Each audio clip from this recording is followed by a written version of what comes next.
제14호 태풍 난마돌이 북상하면서 제주는 오후 들어 흐려지고 바람도 조금씩 강해지고 있는데요. 태풍이 일본 규슈 지방을 향할 것으로 예상되고는 있지만 제주에도 내일부터 강한 비바람이 불 것으로 보입니다. 대비 단단히 하시기 바랍니다. 홍수영 기자입니다. 잔뜩 흐린 하늘에 강해지는 바람. 태풍이 북상하면서 제주도 남쪽 바다에는 풍랑주의보가 내려졌고 육상과 전 해상에 태풍 예비특보가 발효됐습니다. 현재 일본 오키나와 동쪽 해상에 위치한 제14호 태풍 난마돌은 내일 초강력 태풍으로 발달하겠습니다. 내일 오후에는 매우 강한 세력으로 일본 남쪽 해상으로 올라온 뒤 규슈 지방에 상륙할 것으로 보입니다. 태풍은 일본으로 향하지만 강한 세력의 강풍 반경이 400km에 달해 제주에도 강한 비바람이 예상됩니다. 제주는 내일 오후부터 비가 시작돼 모레까지 20에서 80mm, 산지에는 최고 100mm의 비가 쏟아지겠습니다. 바람도 강해 최대 순간 풍속 초속 35m의 강풍이 불겠고 바다의 물결은 최고 10m로 높게 일겠습니다.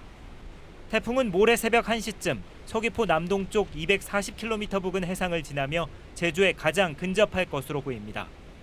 태풍 북상해 제주에는 연안사고주의보가 내려져 해안 출입이 통제됐고 제주도는 비상근무에 돌입한 가운데 시설물이나 농작물 피해 등이 발생하지 않도록 예찰을 강화하고 있습니다. 기상청은 태풍이 근접하는 내일 오후부터 모레 오전 사이 제주에 폭풍 해일이나 해안 월파 피해가 발생할 수 있다며 각별한 주의를 당부했습니다. MBC 뉴스 홍수현입니다. 제주에서는 어제 하루 코로나19 신규 확진자 352명이 발생했고 오늘은 오후 5시까지 243명이 확진 판정을 받았습니다. 현재 도내 위중증 환자는 1명이며 병상 가동률은 12.24%입니다.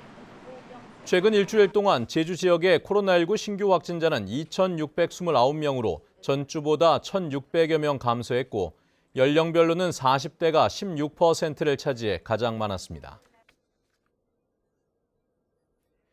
제주 동부경찰서는 산책하던 여성을 강제 추행한 혐의로 몽골 국적의 남성을 입건해 기소 의견으로 검찰에 넘겼습니다.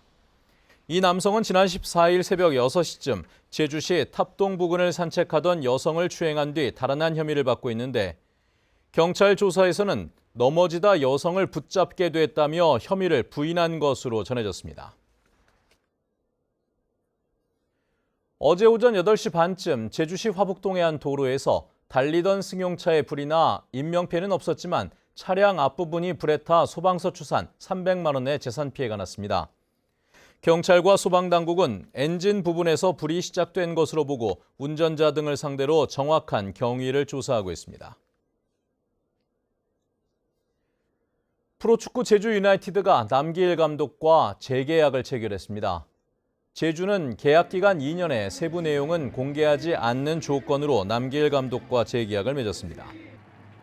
K리그1 최다인 3회 승격 기록과 지난해 통산 100승을 달성한 남 감독은 제주 팬들의 성원과 기대에 보답할 수 있게 더 노력하겠다고 밝혔습니다.